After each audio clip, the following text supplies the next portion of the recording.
হযরত শাহপরান রহমতুল্লাহ আলাইহির মাজার শরীফে এখন আসলাম।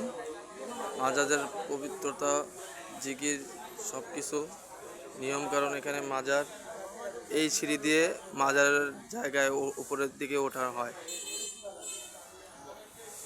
আল্লাহর ওলির রওজা, এখানে জিয়ারতের উদ্দেশ্যে মানুষ যায়। আমরা এখানে এসেছি জিয়ারতের উদ্দেশ্যে।